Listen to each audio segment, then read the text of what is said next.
Então, muito boa tarde a todos, mais uma vez, desde ontem.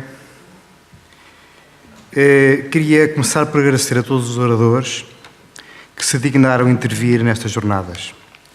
Assistimos, ao longo destes 2 dias, excelentes reflexões. Lembraria aqui algumas notas apontadas pelo seu professor João Guerreiro. A necessidade de valorizar o conhecimento, criando unidades de conhecimento e investigação. Aproveito aqui para referir que na região e nos locais existem técnicos locais e públicos e nas associações privadas que podem efetivamente ajudar nesta questão. A importância do investimento público no setor, a necessidade de haver mais investimento público, a qualificação e a profissionalização dos bombeiros e dos sapadores florestais. Gostaria de tocar a intervenção do Sr. Engenheiro Vítor Louro e a alusão que faz à pouca reivindicação por parte das associações florestais. Lembrava que o associativismo florestal tem apenas 1/4 de século de existência. Talvez por isso o seu fraco poder reivindicativo, mas vamos ganhando força para chegar lá, contando com a ajuda dos proprietários florestais e também dos seus associados. Apontar aqui as excelentes comunicações sobre a biodiversidade, problemas fitossanitários, sobre a proteção e prevenção. De referir as apaixonantes comunicações sobre os vários projetos que estão a ser instalados no terreno. Por fim, gostaria de dar ênfase à excelente intervenção do Dr. António Louro, da Câmara Municipal de Mação, em que refere, entre aspas, a necessidade de novas ferramentas de gestão e ferramentas financeiras que possibilitem a implementação efetiva do ordenamento florestal do minifúndio. Quanto a isto, atrevo-me a propor que, a exemplo da OCM da Vinha, seja negociada junto de Bruxelas uma OCM específica para a reestruturação e reflorestação da floresta, a um horizonte mínimo de 10 anos. Por que não sair daqui uma petição junto do Poder Central, e aproveitando aqui a presença do Sr. Secretário de Estado das Florestas e Desenvolvimento Rural, seria bom que também fizesse chegar junto das instâncias mais altas esta nossa vontade. Seria um apoio global, na minha opinião, por hectare, atribuído a fundo perdido, distribuindo um montante global, tendo em consideração o peso do setor por região. Julgo que seria uma forma de nós podermos todos os anos poder apresentar e ter incentivos, como tem vindo a acontecer no setor da vinha, na sua reestruturação, e julgo que seria por aí uma medida desgarrada completamente desgarrada dos programas comunitários, nomeadamente do PRODER, seria de facto específica só para esse setor, porque, como temos visto aqui e temos vindo aqui a dizer ao longo destes 2 dias, a floresta não espera, e a natureza não espera que nós possamos acudir à floresta. Muito obrigado.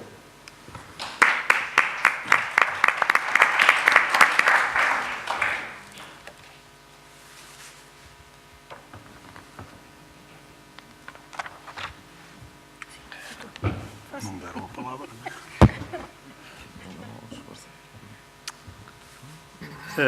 Sr. Secretário de Estado, permita-me que lhe diga, caro amigo, se não for por outras razões, eu julgo que o facto de ter querido ou se ter disponibilizado para aqui vir hoje estar connosco é porque é nosso amigo, senão não o faria.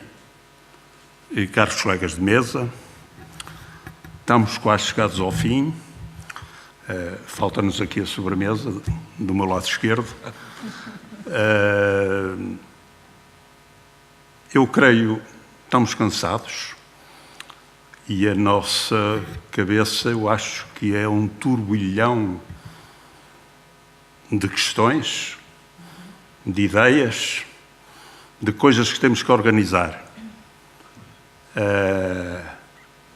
Julgo que tomamos cada vez consciência mais aguda de que o problema da nossa organização societária nas zonas rurais, com as suas componentes agrícolas e florestal, é um sistema complexo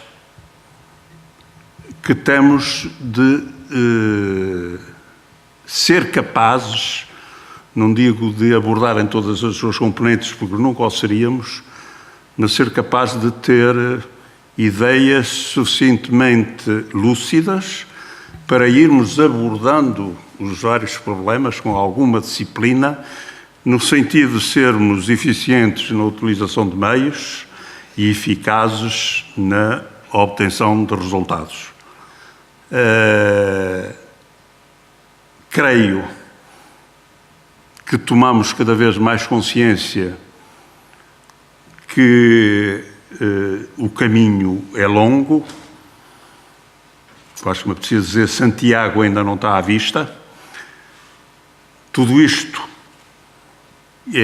são problemas de longo prazo, cujos resultados definitivos só no longo prazo se podem ser completamente avaliados, mas o longo prazo começa hoje. Portanto, é hoje que temos que começar a trabalhar. Estas são as segundas jornadas. Julgo que estamos todos a aprender. Creio que nos podemos abalançar a repetir a experiência, mas creio que dessa aprendizagem temos que retirar a capacidade de ir introduzindo uma certa disciplina. E nessa disciplina eu acho que dessa disciplina deve fazer parte uma componente que é a de sermos capazes, porventura na próxima jornadas, de trazer aqui à mesa e sermos capazes de fazer o diagnóstico do que é que aconteceu, o que é que já mudou, o que é que podemos fazer para ultrapassar as dificuldades. Eu gostaria, a propósito de duas coisas que aqui foram ditas na mesa redonda, deixar aqui duas interrogações. Uma delas tem a ver com a invocação fácil que nós todos temos para, a propósito disto e a propósito daquilo, falarmos do Estado. É preciso que o Estado, é preciso que intervenha. Ora bom, eu julgo que, e eu partilho dessa ideia, mas partilho também a convicção de que o Estado não são só os governantes. E eu tenho muita consciência de que a máquina que tem vindo a ser destruída com algum erro, porventura, possa existir no que vou dizer, mas tem vindo a ser destruída sistematicamente depois do 25 de Abril, e a culpa não é do 25 de Abril, tem lá o germe de grande parte das doenças com que nós nos confrontamos. Eu não me esqueço de, sibilinamente, por alguns sítios por onde passei, por vezes nós ouvirmos dizer, a propostas que chegam de novo com título de responsáveis, de ouvir dizer, deixa-os poisar, porque quando ele for embora, eu ainda cá fico. Portanto, isso é a destruição, o fomentador de toda a inação. Muito mais coisas teria para vos dizer. Queria falar-vos, deixar-vos como tema de reflexão, assim como se faz nas aulas, no fim de meia aula. Guardem nas vossas cabeças a seguinte expressão: quadro 7 do relatório da Comissão Independente. Leiam esse quadro com atenção, que certamente dele poderemos todos retirar ilações muito produtivas acerca daquilo que é importante fazer.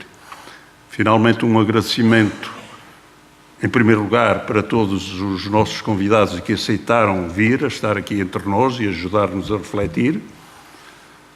Um agradecimento a todos aqueles que, no fim de semana, num dia em que era mais apetecível, porventura, estar com os pés à lareira, se disponibilizaram a vir até aqui, a começar a refletir e a partilhar isto que eu creio que ser uma tarefa comum, uma tarefa coletiva.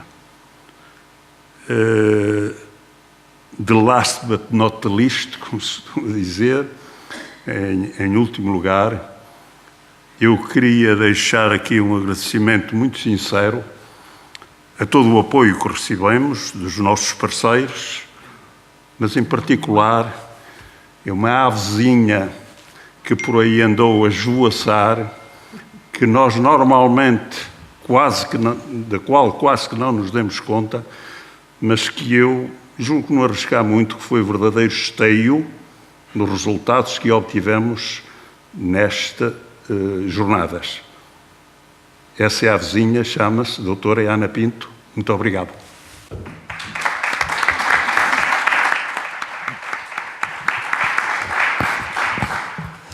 Muito boa tarde a todos. Um cumprimento muito especial ao Sr. Secretário de Estado pelo esforço que fez e desde o primeiro momento para estar aqui hoje, a sua agenda apertadíssima, mas mesmo com todas essas dificuldades conseguiu cumprir com o seu compromisso, portanto, muito obrigada pela sua presença. Cumprimentar os parceiros nestas segundas jornadas da Floresta. Mais uma vez mostramos que só em conjunto conseguimos fazer algo maior e estas jornadas não teriam sido possíveis, efetivamente, sem as diferentes equipas que estiveram aqui envolvidas e sem o excelente painel, o painel de elevada qualidade que esteve aqui nesta discussão, partilhando as suas ideias connosco nestes dois dias. Portanto, muito obrigado a todos. Eu, ao longo destas jornadas, foram várias as palavras que eu fixei e realmente foi um turbilhão, aliás, nestes últimos meses tem sido um turbilhão imenso, pesado, mas nós não nos devemos deixar realmente afundar neste turbilhão imenso. Temos que afastar todas estas dificuldades e ter a noção de que temos todos de seguir em frente. Apesar das dificuldades, temos que acreditar que é possível, acima de tudo acreditar. Portanto, e falamos em prioridades, falamos nos desafios que temos pela frente, todas as expectativas que são diferentes dos diferentes parceiros, das inúmeras dificuldades, mas da necessidade de termos aqui uma visão comum, a necessidade de introduzirmos a inovação, o conhecimento, a necessidade da formação, a qualidade, de reformas, mudança, precisamos de mudança. De valorizarmos a nossa biodiversidade, há sempre muitos riscos associados em tudo aquilo que fazemos. Precisamos de ser cuidadores daquilo que é o nosso património, da nossa cultura. Temos que olhar para o futuro, olhar apenas para trás enquanto conhecimento, mas deixarmos para trás o que é no passado e olharmos efetivamente para o futuro, para a frente, Nós já começamos a trabalhar, foi ontem, não foi hoje. Portanto, e cuidarmos daquilo que é o nosso bem maior, que é a paisagem. Portanto, nós tivemos aqui 2 dias de reflexão, mas temos que passar, tal como eu referi no início, à ação. E a ação exige uma ação concertada, uma visão partilhada de todos. E esta ação não é fácil, porque todos temos interesses e expectativas diferentes, mas nós temos que começar a promover esta mudança, e uma mudança que exige um esforço de todos.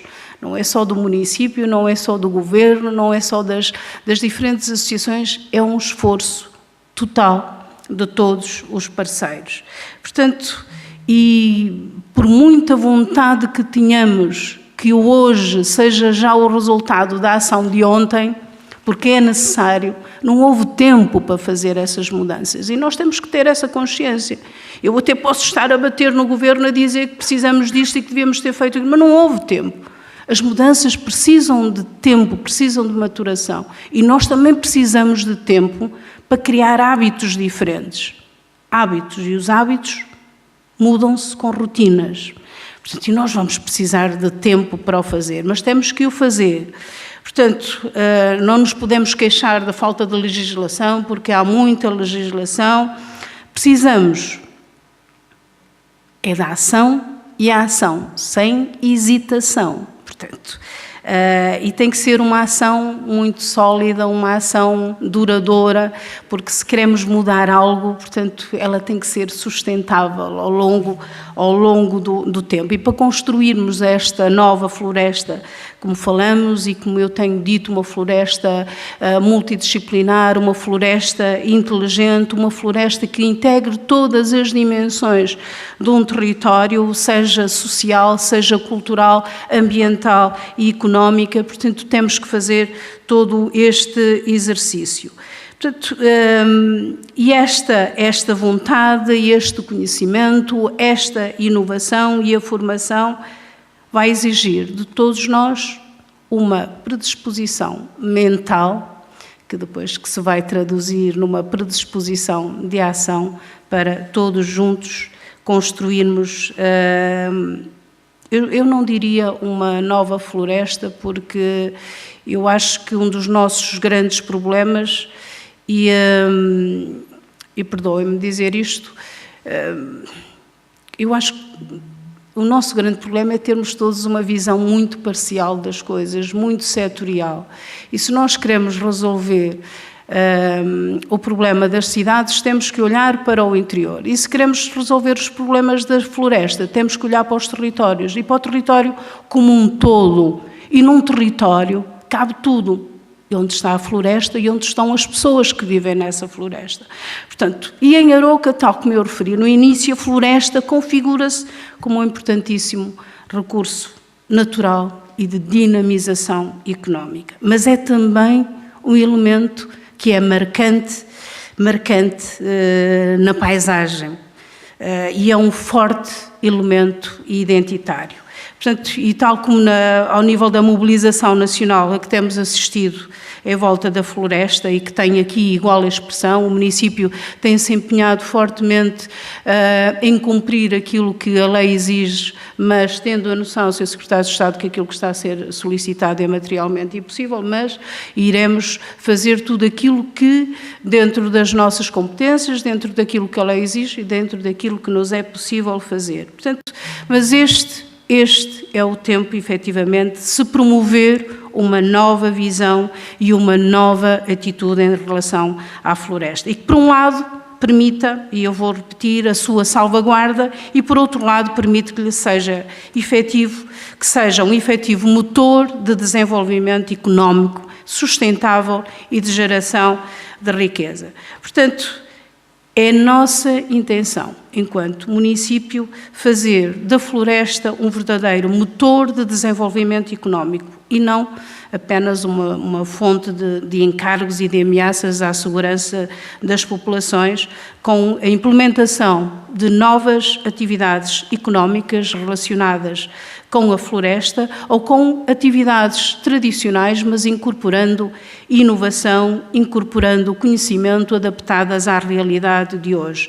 Portanto, importa, pois, criar as condições de acessibilidade que favoreçam a fruição desta floresta para outras atividades, nomeadamente a atividade turística, que permita, efetivamente, o escoamento dos produtos que resultam da sua exploração. Portanto, como eu referi, é importante olharmos para o território e vermos as necessidades desse mesmo território, onde a paisagem é o principal ativo. E um território é floresta, é agricultura, é pastorícia, é cultura, é turismo e é alimentação.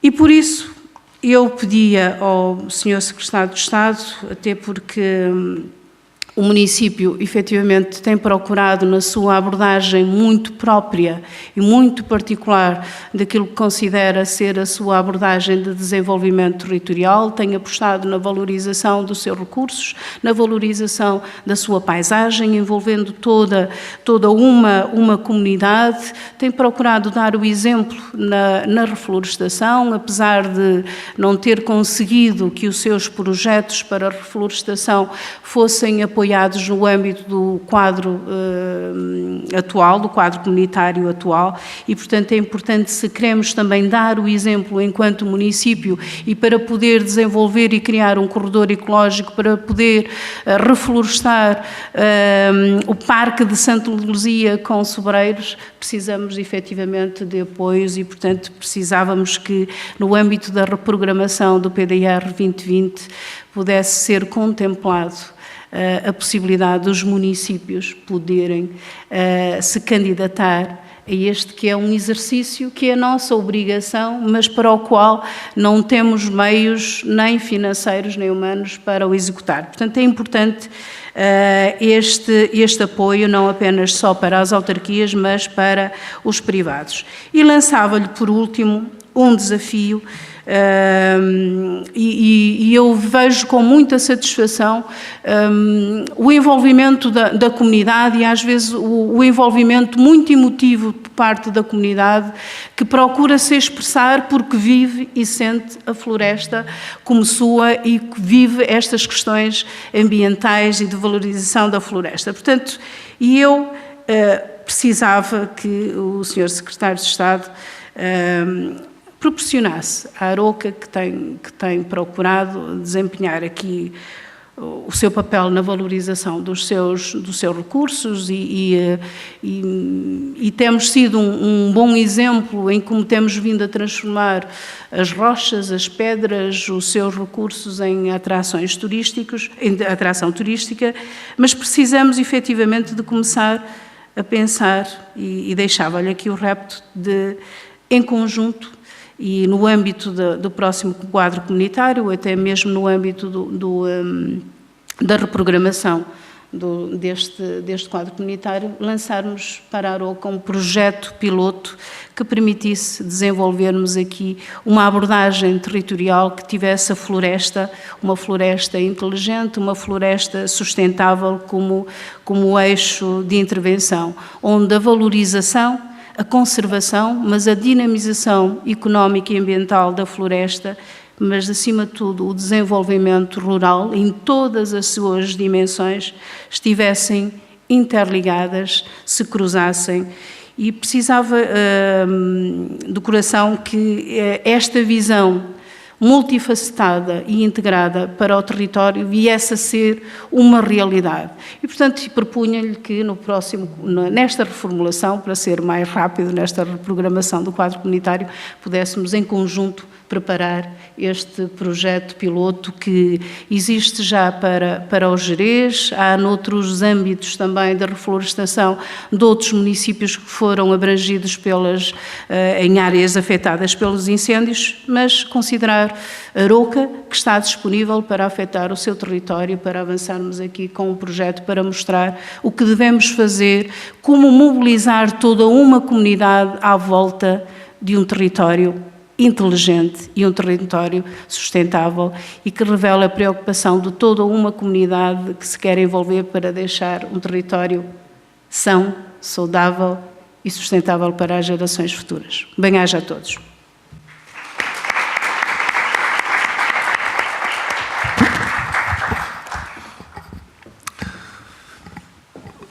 Bom, em primeiro lugar, agradecer o convite para estar convosco, à parceria, à organização, e dizer que, quando me mandaram o programa, a convidarem, eu, naturalmente, não podia deixar de cá estar, até porque neste programa estavam praticamente todas as pessoas que mais sabem de floresta em Portugal e, portanto, era evidente que era importante ouvi-los.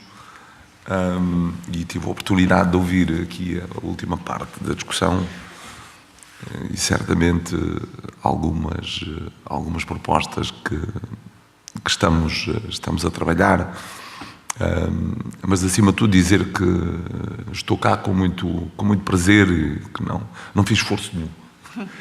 Vim porque de facto gosto de estar e gosto de conversar e gosto de ouvir, acima de tudo, muito de ouvir.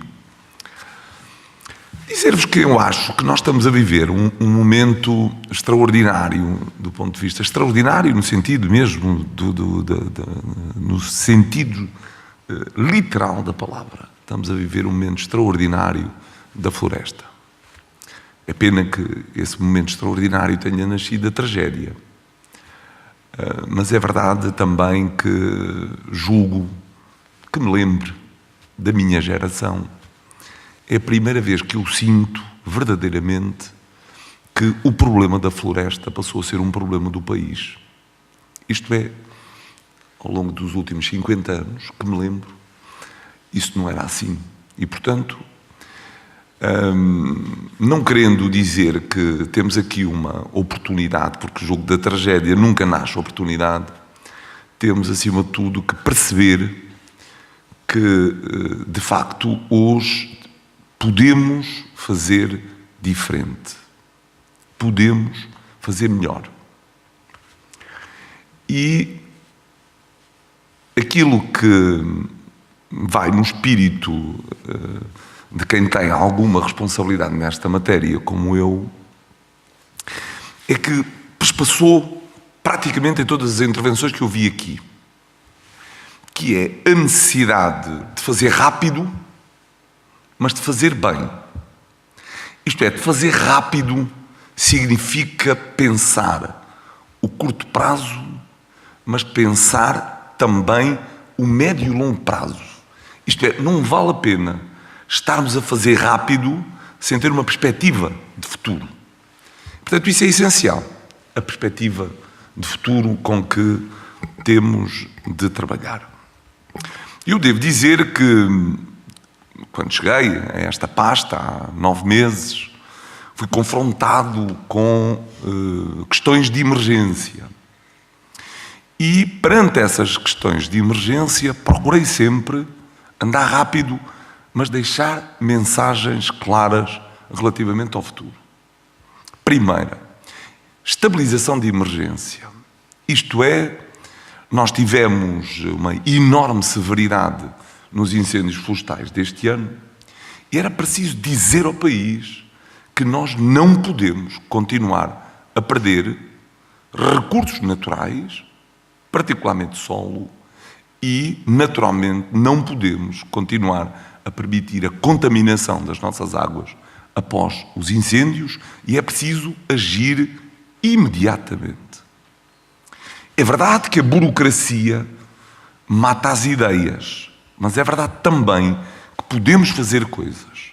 E aquilo que procuramos fazer foi, independentemente de haver a necessidade de haver anúncios, concursos, burocracia, tempo para agir na maior parte dos territórios. Foi possível, primeiro, montar um projeto piloto em Castanheira de Pera para mostrar como é que podíamos fazer estabilização de emergência de forma mais eficaz e com recursos mais dentro dos recursos que tínhamos, portanto, recursos limitados, que são sempre limitados, e, para além disso, envolvendo 4 universidades. Portanto, a ideia sempre de envolver o conhecimento em tudo aquilo que fazemos, mas, acima de tudo, associarmos aos municípios, com o ICNF e com a Autoridade Nacional de Proteção Civil e fazer uma série de ações de estabilização de emergência para passar essa mensagem com clareza. Mas fizemos mais. Entendemos que era preciso pensar o futuro nesta matéria. E por isso mesmo, lançámos no quadro das equipas de sapadores florestais um programa novo para a criação de brigadas de sapadores florestais.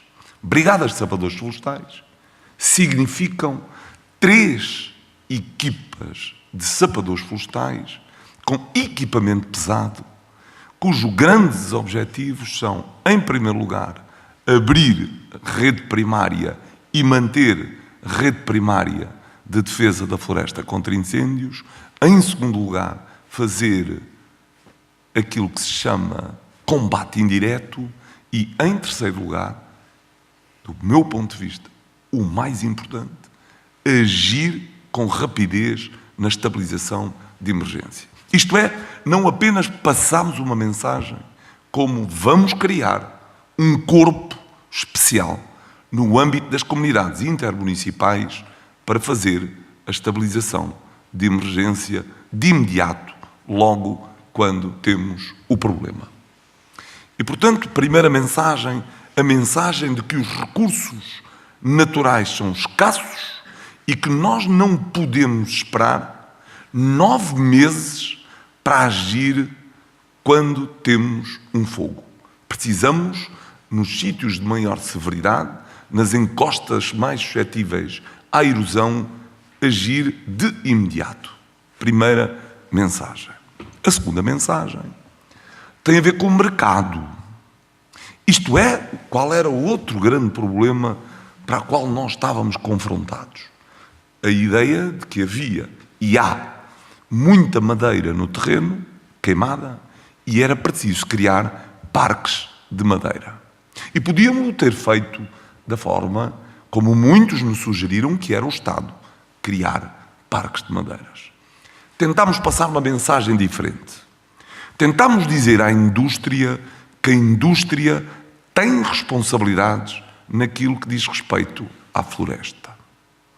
E, portanto, trabalhamos com a Associação das Indústrias da Madeira e do Mobiliário, com a ANEFA, a Associação Nacional dos Empreiteiros Florestais, e com todas as organizações de produtores, todas as organizações de produtores, para chegar a um acordo sobre aquilo que devíamos fazer em matéria de parques de madeira.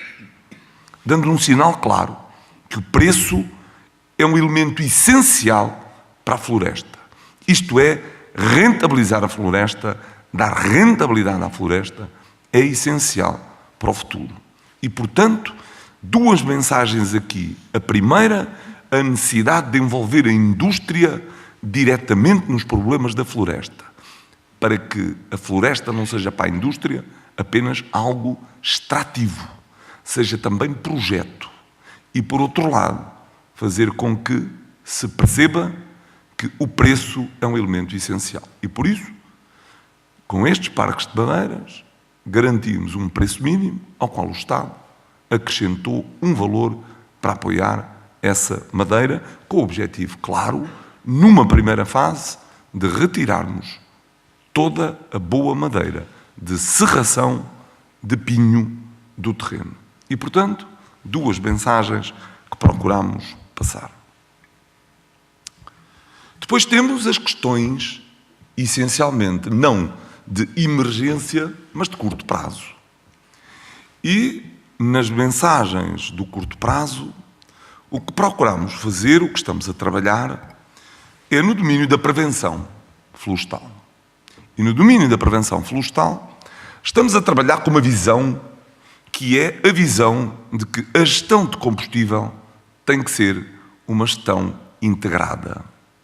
Isto é, nós temos que usar todos os instrumentos que temos para fazer uma boa gestão de combustível. E por isso mesmo, em primeiro lugar, lançámos pela primeira vez o Plano Nacional de Fogo Controlado. Este ano vamos fazer 6.000 hectares de fogo controlado. Ainda lançaremos um novo anúncio, isto é, esse já está candidatado e, portanto, já está a iniciar-se. Vamos fazer um segundo anúncio lá para agosto, para fazermos, no final do ano, a segunda fase do fogo controlado. Usar o fogo a nosso favor. Mas lançámos também um outro programa que se chama das cabras sapadoras. Isto é, a ideia que a componente biológica é importante e que o sistema pode funcionar também ao nível da gestão de combustíveis. E no quadro destes dois modelos, nós pretendemos que em 5 anos, porque estamos a contratualizar para 5 anos, que no quadro dos 5 anos haja pelo menos 40.000 hectares a serem geridos. O combustível, 40.000 hectares de combustível a serem geridos através de fogo controlado e da componente da silvopastorícia. Portanto, a ideia de uma integração na gestão de combustível. Evidentemente, a componente mecânica continua a ser uma componente importante e então lançámos o programa para fazer 3.600 km de faixas de interrupção de combustível. Vamos fazer, até agora estão planeados cerca de 11.000 km, estão feitos cerca de 1.000 km e nós vamos este ano fazer 3.600 km de faixas de gestão de combustível. Faixas de gestão de combustível são aquela estrada de 6 metros de terra batida, mais 10 metros para cada lado. Uma parte negociada com os baldios vai ser feita em baldios. A outra parte vai ser em terreno privado. E onde for em terreno privado, lançamos o desafio aos municípios. Os municípios serão executores, mas nós seremos parte para negociar com os produtores florestais e onde houver perda de rendimento por parte dos produtores florestais, nós pagaremos a perda de rendimento dos privados. E, portanto, ninguém entrará e ninguém deixará que os produtores florestais saiam penalizados desta operação que o Ministério da Agricultura está a desenvolver das faixas de interrupção de combustível. Portanto, uma visão integrada para esta matéria. Portanto, um plano de gestão de combustíveis para 5 anos, mas também um plano de redução de ignições em Portugal. E para isso, contratualizamos mais uma vez com as 6 organizações de produtores florestais um programa para a sensibilização junto dos agentes do território para que eles possam, em 926 ações a nível nacional, um contacto com os produtores florestais, com os pastores, com todos os agentes que intervêm para que tenhamos comportamentos que sejam comportamentos responsáveis perante a floresta. Esse programa já está em andamento. Tudo aquilo que estou a dizer são programas já em andamento. Nenhum dos programas a que me referi está apenas na minha cabeça. Estão todos já abertos a andar, a funcionar, contratados e, portanto, está tudo isto que vos estou a dizer a ser feito. Depois, evidentemente, existe o médio e o longo prazo. E no médio e longo prazo, o instrumento que nós consideramos essencial é os planos regionais de ordenamento florestal.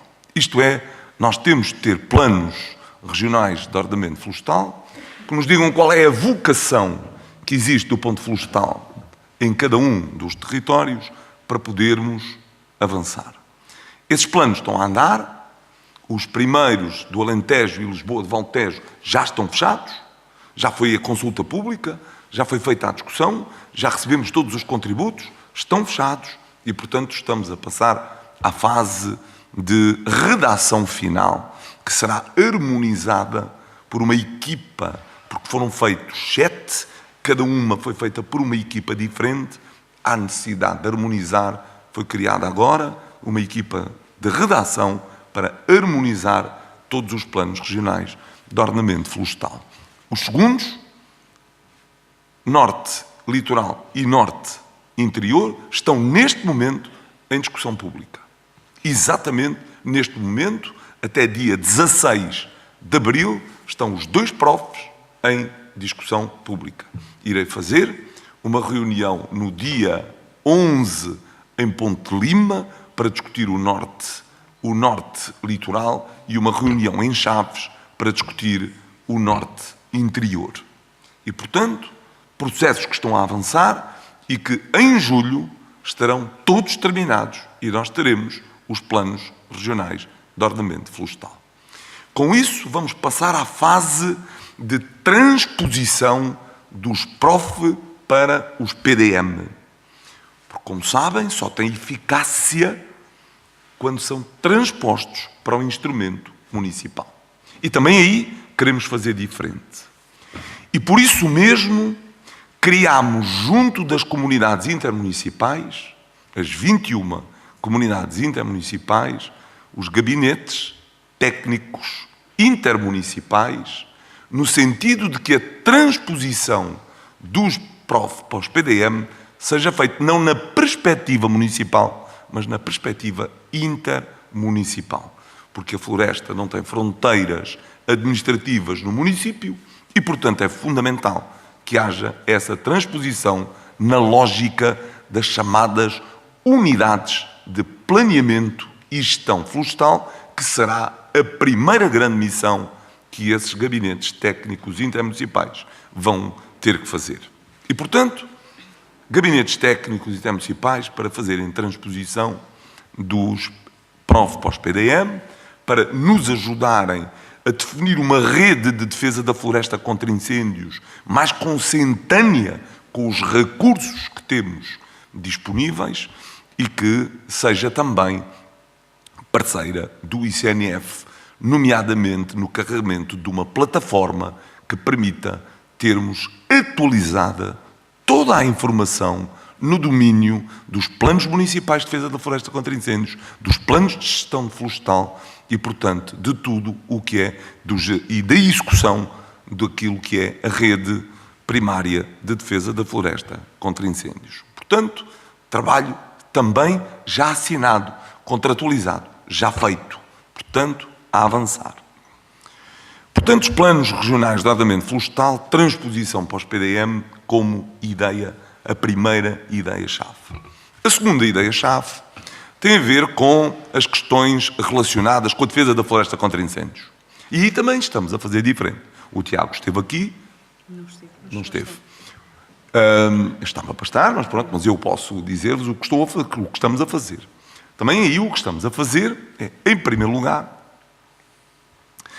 criámos aquilo que é a Agência de Gestão dos Incêndios Florestais para fazer coordenação de prevenção e combate. E quero-vos dizer que todas as segundas-feiras, às 11 da manhã, com o Primeiro-Ministro presente, com todos os ministros que têm pasta neste domínio, o Ministro da Defesa, o Ministro da Administração Interna, o Ministro da Agricultura, o Ministro do Ambiente, mais o Secretário de Estado da Proteção Civil, o Secretário de Estado das Florestas, a Secretária de Estado do Ordenamento do Território, fazemos, e com o Presidente da AGIF, fazemos aquilo que acabou de chegar, fazemos aquilo que é uma reunião de coordenação semanal sobre as questões da floresta e dos incêndios florestais. Pela primeira vez, esta coordenação existe. Em segundo lugar, criámos a Diretiva Única de Prevenção e Combate.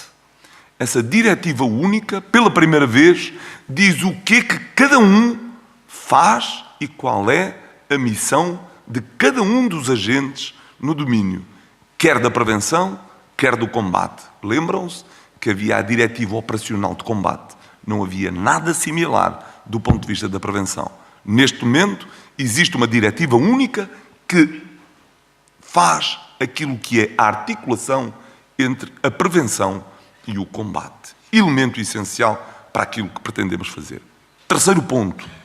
Pela primeira vez equilibramos as verbas que existem para prevenção e combate. Isto é, pela primeira vez, nós temos aquilo que é o orçamento para fazer prevenção e combate equilibrados. Ora, isto não é de sumenos. Isto é, no passado gastávamos 70% em combate e 30% em prevenção. Este ano nós vamos gastar tanto em combate como gastamos em prevenção, sem que isso tenha significado tirar um tostão que fosse ao combate. Isto é, houve o reforço do Fundo Florestal Permanente e é no reforço do Fundo Florestal Permanente que se dá o equilíbrio. Passámos de 20 para 55 milhões de euros, mais 10 milhões de euros do Orçamento de Estado que está no ICNF para fazer a prevenção e que está para fazer tudo aquilo que estamos a fazer. Portanto, este equilíbrio orçamental é também um sinal claro da necessidade de continuarmos a trabalhar nessa maior articulação, mas acima de tudo, dando uma atenção especial às questões da prevenção. E, portanto, também isso está tudo feito. Isto é, está pelo menos no terreno para podermos agora agir. Depois passamos a uma terceira dimensão. Ordenamento, como perceberam. Em segundo lugar, as questões relacionadas com a defesa da floresta contra incêndios. A terceira, a questão da gestão. Vamos então à questão da gestão florestal. A questão da gestão florestal é uma questão essencial. E o parceiro principal da gestão florestal são as organizações de produtores florestais. Sim, é verdade, Américo Mendes, a nossa floresta é maioritariamente privada, é também comunitária e só muito residualmente é pública.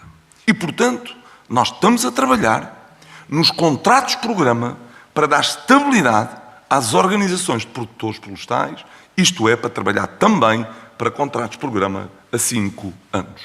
Estamos a iniciar esse trabalho, já está mais avançado, é verdade, com os baldios, onde sentimos maior necessidade de o fazer imediatamente, mas estamos também a iniciar esse processo. Têm participado todas as organizações de produtores florestais, é pena que o António Louro já cá não esteja, porque participou em todas. Está lá, ele está lá, portanto, ele tem participado em todas, ainda bem, que é para não parecer que estou a... Portanto, tem participado em todas essas reuniões, nós estamos a trabalhar para ter contratos-programa com as organizações de produtores florestais e dar-lhes estabilidade, porque é, de facto, necessário estabilizar a nossa relação com as organizações de produtores florestais. Mas queremos ir mais longe. Isto é, nós também sabemos que é necessário, para além desta economia colaborativa, ter uma economia contratual. E estamos também a trabalhar no domínio daquilo que são os serviços ecossistémicos. Vamos trabalhar, vamos ver como é que isso pode fazer, quanto é que isso custa e que, naturalmente, naquilo que é o quadro que estamos a construir para o futuro, quer no domínio do Fundo Florestal Permanente, quer na oportunidade, aí sim, que se criará com a discussão do próximo quadro comunitário de apoio, que se inicia de imediato. Isto é, a partir de abril nós vamos começar a discutir aquilo que é o próximo quadro comunitário de apoio a partir de 2020, nós temos aqui uma oportunidade de discutir estas questões.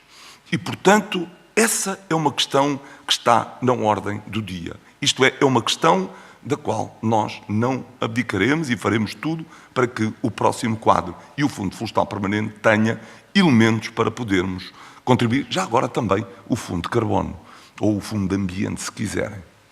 Já não há Fundo de Carbono, agora é o Fundo de Ambiente. Também possa dar um contributo para este domínio.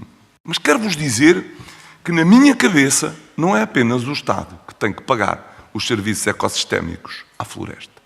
Também os cidadãos o podem fazer. Porque a floresta contribui não apenas para as questões relacionadas com a riqueza, digamos, daquilo que é a biomassa que cria, mas contribui muito para aquilo que são os recursos que todos usamos, nomeadamente a água que bebemos todos os dias. E, portanto, se bebemos água, se queremos água de qualidade, certamente a floresta tem um papel importante nisso e, claro, se calhar, também enquanto consumidores de água, vamos poder dar um contributo para a floresta. Estamos a trabalhar também nessa linha, desafiámos algumas concessionárias de fornecimento, de abastecimento de água, para trabalhar também aí no domínio daquilo que é a transformação que pretendemos fazer ao nível da floresta. Por falar em transformação da floresta, vamos abrir 2 anúncios de imediato durante o mês de abril. É verdade que são 2 anúncios ainda para as áreas ardidas, mas está aí o sinal que queremos dar do ponto de vista daquilo que são os investimentos que julgamos que têm que ser feitos. O primeiro anúncio vai ser aberto para os 19 municípios do Pinhal Interior e tem um único objetivo: substituir nas zonas de coroamento das aldeias e nos corredores ecológicos eucalipto e pinheiro por folhosas de crescimento rápido. Para além de financiarmos aquilo que é a sua instalação, financiaremos 5 anos de prémio de manutenção dessas espécies. Isto é, nós achamos que devemos, nos corredores ecológicos, particularmente nas linhas de água e nos coramentos de aldeias, dar uma oportunidade aos produtores de poder fazer castanheiro, poder fazer sobreiro, poder fazer medronheiro, poder fazer outras espécies que possam ser rentáveis para os produtores e, simultaneamente, damos-lhe essa oportunidade de substituir as resinosas. E, portanto, primeiro sinal que queremos dar. Segundo sinal que queremos dar, vamos abrir um anúncio para substituir pinho por pinho. Isto é, qual é a ideia? A ideia é que nós temos uma fileira de pinho a passar um momento muito, muito complicado. E que há necessidade de tomar decisões hoje sobre aquilo que queremos da fileira do pinho. E que hoje já existem áreas que sabemos que não haverá regeneração natural do pinheiro. E, portanto, nesses locais, onde devidamente identificados, trabalhados com as organizações de produtores florestais, isto é, está tudo, mais uma vez, a ser trabalhado com as organizações de produtores florestais, devidamente identificados, onde o pinheiro era muito novo e, portanto, ardeu, já não regenera, ou porque onde houve 4 incêndios no espaço de 15 anos e, portanto, o pinheiro não regenera, nesses locais nós vamos substituir pinho por pinho e vamos fazê-lo em unidades de produção de dimensão. Isto é, os únicos candidatos a esta medida são as zonas de intervenção florestal e são os baldios. Portanto, não é aberto a mais ninguém. E, portanto, é neste sentido que estamos a fazer e é esse o sentido que vamos dar a partir de agora a todos os anúncios do PDR 2020. Isto é, nós vamos focar as políticas, não mais haverá na 8.1, na 8.1.2, na 8.1.4, na 8.1.5 e na 8.1.6 anúncios nacionais. Serão todos anúncios locais ou regionais e objetivos do ponto de vista da política que queremos seguir. E, portanto, esta é uma ideia-chave que temos, que é como usar os instrumentos da melhor maneira para fazer também aí a transformação que pretendemos do ponto de vista da floresta. Eu queria dizer que também, do ponto de vista da inovação, nós sentimos que é preciso fazer coisas. Isto é, como costumo dizer, olho sempre para esta questão como um labirinto. Entro e vejo o ordenamento do território. Passo ao compartimento seguinte, vejo sempre as questões da defesa da floresta contra incêndios. A seguir, as questões da gestão florestal. Mas tenho a certeza que, sem inovação, sem apostarmos muito forte na inovação, nós não conseguiremos resolver os problemas que temos. E, portanto, inovação é essencial. Cheguei à pasta e havia centros de competências constituídos. Os centros de competências que estão constituídos são uma boa ideia. E, portanto, como são uma boa ideia, e dos 15, 12 têm uma componente florestal ou pura, ou uma componente florestal associada a sistemas agro-silvopastoris, e, portanto, se temos 12 centros de competência espalhados pelo país, temos que trabalhar esses 12 centros de competências. Mas procurarei associar esses 12 centros de competências a um observatório de luta contra a desertificação. Isto é a ideia-chave com que estamos a trabalhar as questões das competências, é também a ideia de podermos ter um observatório que seja capaz de colher toda a informação e de disponibilizar essa informação para o trabalho que temos que fazer. Os centros de competência envolvem todas as universidades que trabalham, todas as universidades que trabalham a nível nacional a matéria da floresta, uma série de organizações de produtores a nível nacional, produtores florestais, e, portanto, esses centros de competências devem ser defendidos e deve-lhes ser dado um horizonte de trabalho que seja também um horizonte de médio e longo prazo. Isto é, o maior problema que o país tem é que às vezes cria estas coisas e depois não cria condições para que isto funcione. Ora bem, estamos a trabalhar com os centros de competências para que eles tenham essas condições para poder trabalhar. Também foi criado, como sabem, um laboratório colaborativo ligado às questões da floresta. E esse laboratório colaborativo é também um bom elemento e uma boa inovação institucional que pode dar contributos do ponto de vista da investigação ligada às empresas, que pode dar um contributo muito importante. Queria, finalmente, responder ao repto da senhora Presidente da Câmara Municipal. E queria lhe dizer o seguinte: nós também estamos a pensar em projetos piloto.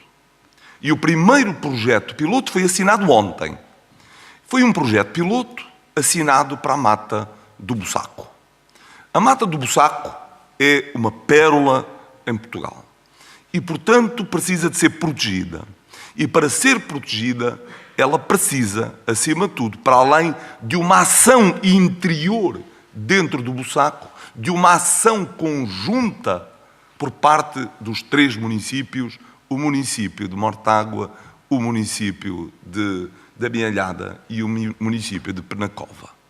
Ora bem, porquê que começámos ali? Primeiro, porque há ali um património que é monumento nacional, existe ali um património cultural e um património florestal muito importante, mas porque havia já relações de boa vizinhança, havia projeto, e aquilo que fizemos foi, acima de tudo, trabalhar com as câmaras municipais e com a Fundação do Bussaco para apoiar aquilo que é um projeto piloto do Bussaco.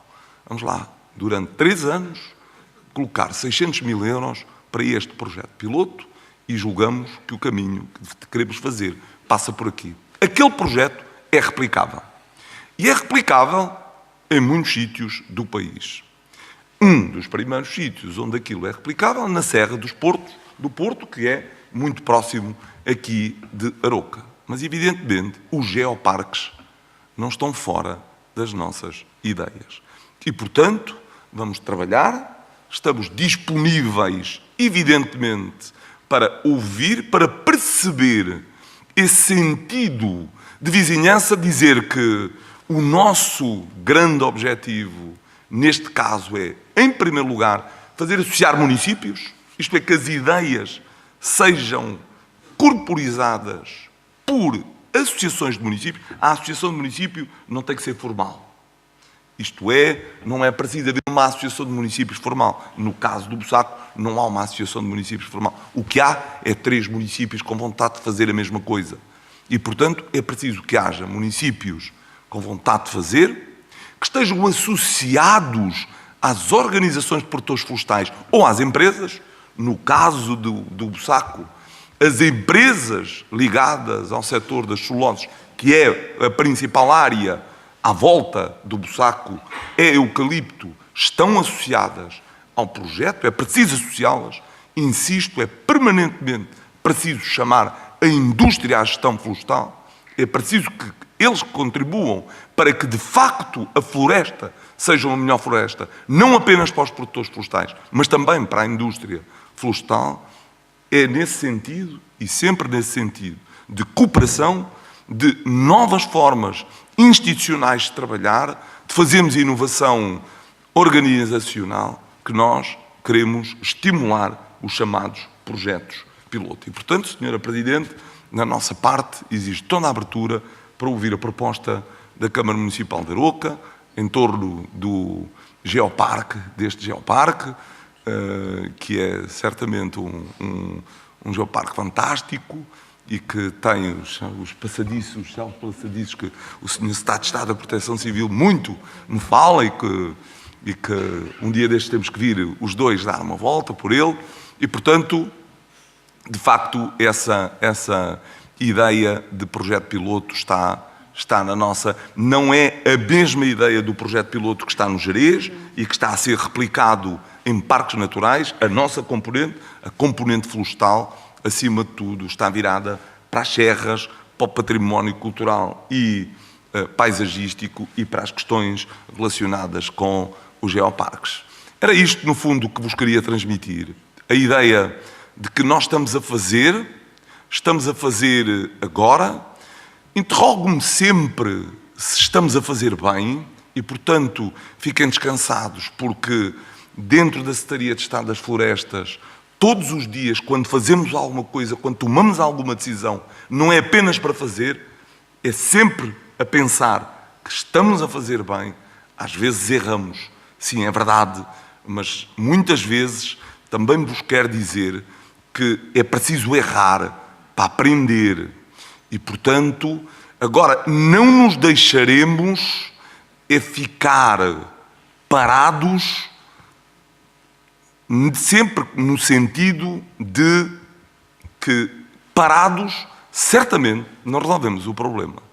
E, portanto, a nossa ideia é avançar, ouvir, prestar atenção a estas coisas, prestar atenção aos movimentos da sociedade civil que muito têm surgido nesta altura e que são tão importantes para nos alertar para os problemas, porque quem está a trabalhar no governo precisa de ouvir, precisa também de muitas vezes perceber os caminhos. Nem sempre os caminhos que fazemos são os caminhos certos, mas temos que fazer caminho, porque parados é que não fazemos nada. Muito obrigado.